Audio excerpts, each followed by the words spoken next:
Good morning, good afternoon, and good evening to everybody at Oasis for a Clean Ocean.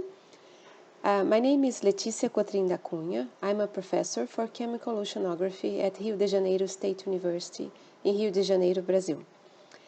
And I'm here to talk about CO2 in the ocean and ocean acidification. And this concept of ocean pollution, although CO2 is a gas that occurs naturally in the ocean, we can consider it as a pollutant because it's been changing the way the carbon chemistry in seawater is changing the equilibrium, and it's affecting the ecosystems and the organisms, the marine organisms, especially those who produce calcium carbonate structures.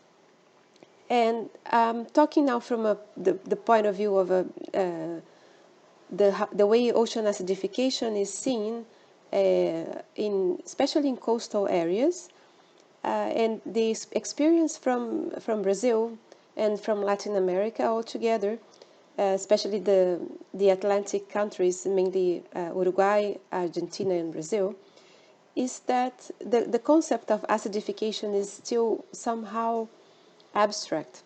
But it is important, and people are getting more and more aware of the importance of observing the ocean seawater properties or the ocean essential variables, and that observing pH and dissolved CO2 and the other parameters is an important way to monitor how the ocean is behaving, and especially for the coastal areas, and especially for the coastal areas where you have shellfish farming, oysters or mussels, for instance. And this is an important activity in many areas along the Atlantic, the South Atlantic coast.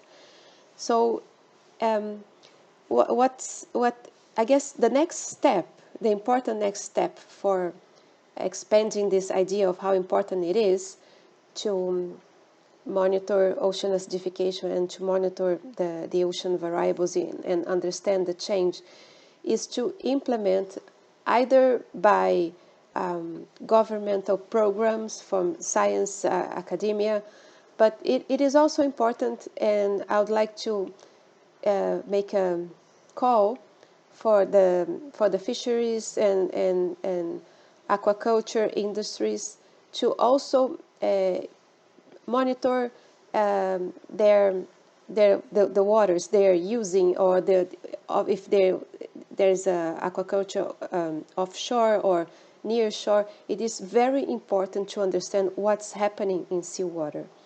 And the more data we have, and the more data available to everybody, it's very important not to keep the data for yourself, although you're measuring. It's very important that the data is open and the data is collected using the best practices for ocean variables, and in this case for the CO2 and acidification variables. So that with a bigger database and an open database, and I advise everybody to have a look on the Global Ocean Acidification Network, the GOA-ON network. And we have all tips and the methods, and you can also ask for help to have a look on how to measure, how to correctly measure, so that we can compare all the ocean acidification, pH, total CO2, partial pressure of CO2 in seawater, and any other parameters. It's very important that everybody is measuring the same way, using the same methods, so you can compare, and we can evolve on the monitoring, and also it's going to be much easier to detect the most vulnerable areas, for instance, where you have upwelling or seasonal upwelling, or if there's a combination of eutrophication and acidification. This is very important to have good data. So this is my plea for going further into a clean ocean for the ocean decade. Thank you.